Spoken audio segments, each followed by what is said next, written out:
Welcome to my YouTube channel. आप सभी का मेरे YouTube channel The Pharmacy News में स्वागत है। मैं आज आपको जो फार्मासिस्ट वैकेंसी में जो एज रिलैक्सेशन यानी कि जो आयु सीमा में छूट दी गई है उसके बारे में विस्तृत जानकारी दूंगा। सबसे पहले मैं आपको बता दूं 1/1/2024 के अनुसार जिसकी आयु 43 वर्ष हो, 43 वर्ष से अधिक न हो, वह फार्मेसी का फॉर्म अप्लाई कर सकता है, चाहे वो कोई सी भी कैटेगरी का हो। इसी क्रम में जो राज्य सरकार एवं राज्यपाल के द्वारा गजट नोटिफिकेशन पास आउट है, यानी कि 40+3 यानी कि उसको 3 साल का, क्योंकि ये वैकेंसी विचाराधीन थी 2018 से, इस वजह से 3 साल का एज रिलैक्सेशन दिया है, आयु सीमा छूट दी गई है। इसके बारे में मैं आपको बताने जा रहा हूं किस प्रकार से किस कैटेगरी का व्यक्ति कितनी आयु तक फॉर्म अप्लाई कर सकता है, वो सारी चीजें मैं आपको आज स्पष्ट में बताऊंगा। पहला मैं बता दूं आपको जनरल मेल के लिए मैं बता दूं आपको एज रिलैक्सेशन 43, अगर कोई बंदा फ्रेशर है तो वो 43 वर्ष की आयु तक फॉर्म अप्लाई कर सकता है। 43 प्लस उसको 2 वर्ष का कोविड का एक्सटेंशन मिल गया, क्योंकि कोविड के अंदर कोई भर्ती नहीं हुई थी, इस कारण 43 + 2 45 फ्रेशर 45 ईयर तक अप्लाई कर सकता है जनरल मेल के लिए। अगर किसी ने कॉन्ट्रैक्ट बेस पे काम किया है तो उसको, अगर उसने 1 साल काम किया है तो 1 साल का एक्सटेंशन मिलेगा, अगर 5 साल का काम किया है तो 5 ईयर उसको एक्सटेंशन मिलेगा। इस हिसाब से अगर कोई संविदा कर्मचारी ने 5 साल काम किया है तो वो 50 साल की उम्र तक भर सकता है फार्मासिस्ट का फॉर्म। यह है सरकार का एज आयु सीमा छूट। अब मैं बात करूंगा OBC, EWS, SC, ST, MBC. देखो पहले ही मैं बता दूं आपको 1/1/2024 तक अगर किसी की आयु 43 वर्ष हो वह फॉर्म अप्लाई कर सकता है, ठीक है। 43 + 5 आयु सीमा में छूट 5 47 हो गई, प्लस 2 साल कोविड के, ठीक है, 47।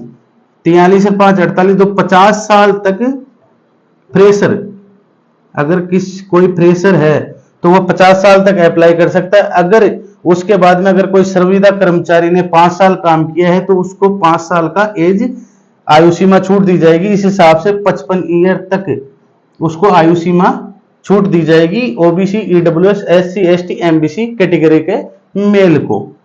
यह है मेल के लिए। अब आ जाओ फीमेल की, जनरल फीमेल। मैंने आपको पहले ही बता दिया था 43 + 5 आयु सीमा में छूट गजट नोटिफिकेशन में 5 साल की है, प्लस 2 साल का कोविड का, तो 43 और 5 ये 50 ईयर तक फ्रेशर महिलाएं इसमें अप्लाई कर सकती है।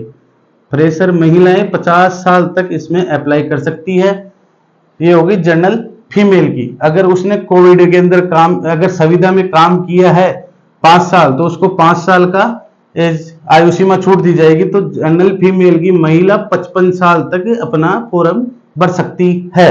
अब आ जाओ एससी, एसटी, ईडब्ल्यूएस, एमबीसी और ओबीसी महिला। इन महिलाओं की मैं बात करूं 43 + 10 महिलाओं को ओबीसी, ईडब्ल्यूएस, एससी, एसटी आदि को 10 साल का एज रिलैक्सेशन एज आयु सीमा छूट है। 43 + 10 53 साल तक, 53 + 2 55 साल की फ्रेशर महिलाएं इसमें अप्लाई कर सकती है। 55 साल की फ्रेशर महिलाएं अप्लाई कर सकती है। अगर उसने संविदा में 5 साल और काम किए हैं तो 5 तो 60 साल तक की महिलाएं इसमें फॉर्म अप्लाई कर सकती है। संविदा महिलाएं SC, ST, EWS, MBC, OBC की महिलाएं 60 वर्ष तक इसमें फॉर्म अप्लाई कर सकती है। मैं बताऊं आपको तलाकशुदा विधवा की कोई एज लिमिट नहीं है। यह पूरी कहानी आ गई आपकी एज लिमिटेशन की। कई विद्यार्थी फ्रेशर भाई बिना फालतू डिमोटिवेट हो रहे हैं, उल्ट सुल्ट कमेंट मैसेज कर रहे हैं कि बॉस देखो इसकी डेट ऑफ बर्थ 1977 है, इसकी 1970 है। तो इसी वजह से मैंने पूरा नियम पढ़ के, एक्सपर्टों की राय लेके, पूरा लीगल इसका खाका तैयार करके मैंने आपको इस चीज को समझाया। और दूसरी बात, एक महत्वपूर्ण टॉपिक मैं आपको बता दूं, ये ओनली फार्मेसी के लिए स्पेशल गजट नोटिफिकेशन है राज्य सरकार और राज्यपाल के द्वारा। अब मैं आपको बता दूं, अगर किसी ने ओवर एज के अंदर अप्लाई किया है, जैसे कोई जनरल जैसे ओबीसी कैटेगरी का है, उसकी परसेंटेज 85 है, वो एज लिमिट क्रॉस कर चुका है, तो वो उसी की कैटेगरी में रहेगा, ना कि 85 वाला जनरल के अंदर आएगा। यानी कि कुल मिला के इसमें यह बात है, अगर आप फायदा, अगर एज लिमिट का फायदा उठाते हो तो वो आपकी कैटेगरी में ही आपको मिलेगा, न कि आप हाईएस्ट परसेंटेज लेके जनरल में चले जाओगे। ये आपकी मैं क्लियर कर देता हूं। जैसे किसी की उम्र 55 साल है जनरल की, एससी की, अगर उसकी बोनस वोनस मिला के उसकी 85 हो गई, 85%, तो वो एससी में ही रहेगा, ना कि जनरल में कन्वर्ट होगा। जनरल में कन्वर्ट नहीं होगा, क्योंकि इसके अंदर ओनली फॉर एक ही चीज का रिलैक्सेशन आयु सीमा में छूट दी जाती है। आप अपनी कैटेगरी में ही रह के उच्च परसेंटेज के साथ आपकी कैटेगरी में रहेंगे, ना कि एससी का कैंडिडेट एज लिमिट पूरी होने के बाद जनरल के अंदर नहीं जाएगा। तो कुल मिला के मैंने भाइयों आपको फार्मेसी के एज रिलेटेड सारे कंफ्यूजन दूर कर दिए होंगे। और रही बात आगे कोई भी गजट नोटिफिकेशन के अंदर आपको कोई परेशानी आए तो आप मेरे को बता सकते हो, तो मैं स्पेशली इसकी पूरी जांच पड़ताल करने के पश्चात आपको इसकी पूरी सूचना दूंगा। रही बात, कई भाइयों ने लिस्ट में मार्कर से भी, हाइलाइटर से भी मार्क कर रखा है कि हम इसकी शिकायत करेंगे, तो पहले भाइयों गजट नोटिफिकेशन पूरा पढ़ो, उसके बाद करना। हम ये नहीं चाहते कि किसी भाई का भविष्य खराब हो। मगर मैं आपको बता दूं, अगर किसी ने उल्टे सुल्टे कमेंट किए, अब की बार मेरे को सूचना लग गई कि मेरे बारे में उल्टे सुल्टे कमेंट करें, तो सिपरापत थाना दूर नहीं है मेरे से। राजस्थान का सबसे नंबर 1 थाना है सिपरापत, कूले लाल करने के अंदर। ऐसा पिछवाड़ा लाल कराऊंगा, जिंदगी भर याद रखोगे। मैं आपको अभी भी आगाह कर रहा हूं, अगर मेरे मामले में मेरे किसी भी फार्मासिस्ट भाई को अगर कुछ गलत बोलने की हिम्मत करी ना, अब हम फार्मेसी की वैकेंसी करवाने के पक्ष में है, ना कि इसको रोकने में। हमारा मेन मकसद है इस फार्मेसी वैकेंसी को कराना। अगर किसी माइके लाल में दम होना, अब गलत कमेंट करके दिखाना। सिपरापत थाना पास में ही है, अगर पट्टे लाल न करवाए तो मेरा नाम भी विश्वजीत मित्रा नहीं। दूसरी बात, मैं आप सभी भाइयों को यही कहना चाहता हूं, भाई अपने को कुल मिला के इस वैकेंसी को पूर्ण कराना है, सुख शांति से करवाना है। यहां तक कि मेरा सभी भाइयों से निवेदन है, शांति बनाए रखें। आपके समक्ष खुशियां आने वाली है थोड़े दिनों में, तो कुल मिलाकर आप 1% भी परेशान ना हो। एज रिलैक्सेशन का मैंने बता दिया भाई, 1/1/2024 तक 43 वर्ष का है फ्रेशर, प्लस 2 साल को उसको कोविड का एक्सटेंशन मिल गया, तो 45 वर्ष तक का फ्रेशर इसमें अप्लाई कर सकता है। अगर उसके पास बोनस है तो 5 साल और एक्स्ट्रा है।